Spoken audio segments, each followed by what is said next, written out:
Alors, on poursuit avec l'exercice 2, un exercice cette fois-ci axé géométrie. Et la première question, donc on a certaines données A, B, A, C qui sont positionnées sur la figure, B, E et E, F également. Et la première question, c'est démontrer que l'aire de B, C, D, E est égale à 29,4. Donc ça, c'est une question assez pour se mettre en confiance.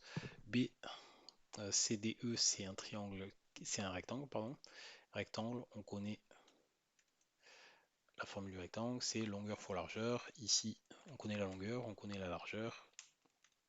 Donc BE fois BC, ou 7 fois 4,2, 29,4 cm². Pas de difficulté, donc peut-être la difficulté de ne pas oublier cette unité et lire les deux informations qui sont là, qui étaient dans les données.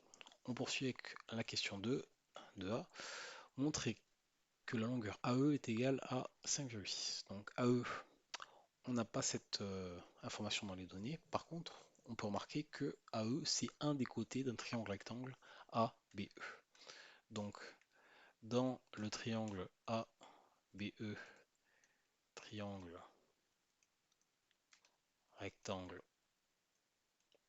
en A, donc cette information va nous être utile pour déterminer l'hypoténuse. Donc l'hypoténuse, c'est le côté qui est opposé à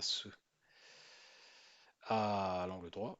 Donc on peut utiliser le théorème de Pythagore pour écrire la formule AB au carré plus AE au carré qui vaut BE pardon, au carré. Nous, ce qu'on cherche à avoir, c'est AE. Donc, on isole le AE au carré et on fait passer le AB au carré de l'autre côté.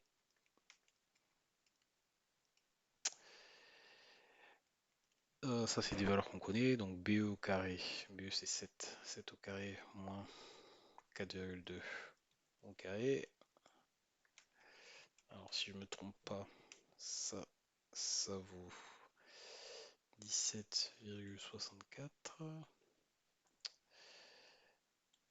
Et on poursuit les calculs pour obtenir au final AE qui vaut la racine carrée de ce 31,36 qui vaut notre 5,6 cm. Encore une fois, on n'oublie pas l'unité et on fait une phrase de conclusion pour que la euh, correction soit bonne.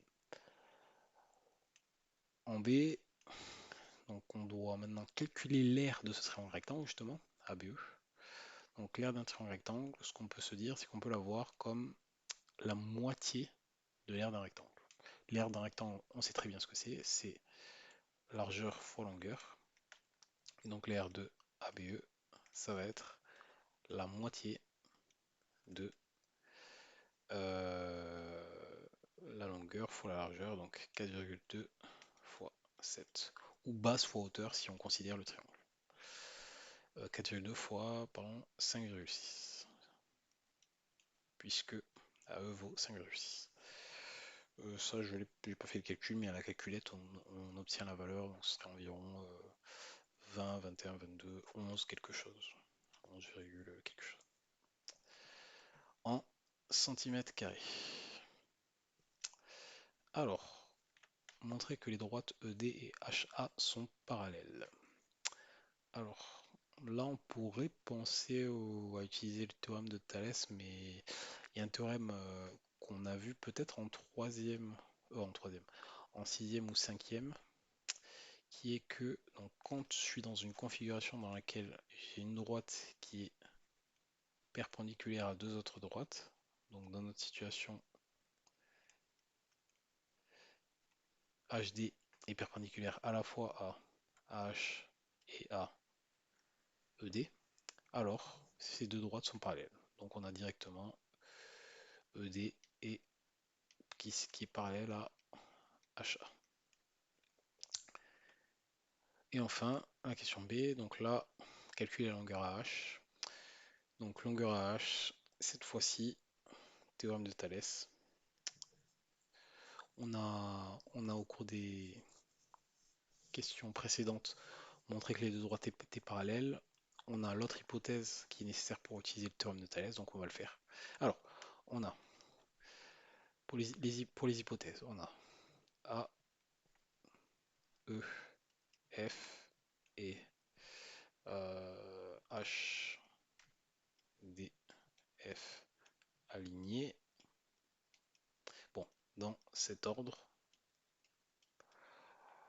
On a également que les deux droites sont parallèles, donc 3A, ED est parallèle à HA.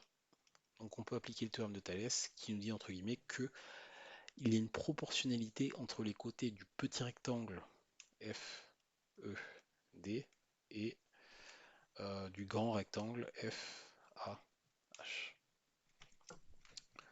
Alors cette proportionnalité elle s'exprime sous la forme de égalité entre les longueurs. Donc je vais prendre dans un premier temps les longueurs du petit triangle FE,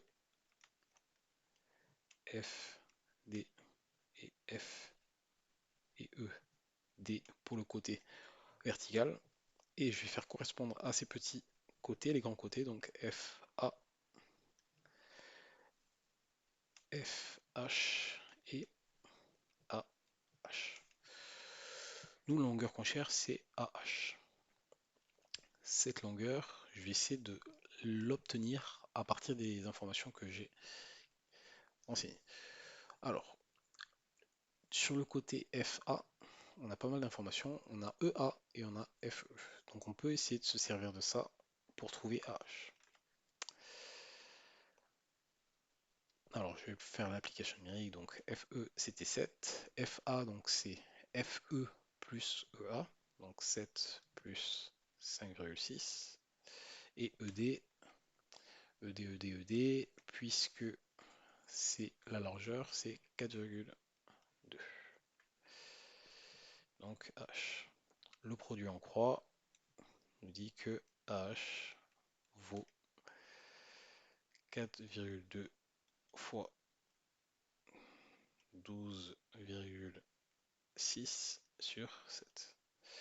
Et ça nous donne 7,5 je crois. Visuellement d'ailleurs, on est à peu près content parce que c'est un petit peu plus grand que la longueur BE qu'on a représentée sur notre graphe. Et bien sûr, ne pas oublier l'unité, je l'oublie souvent, mais sur le propre centimètre.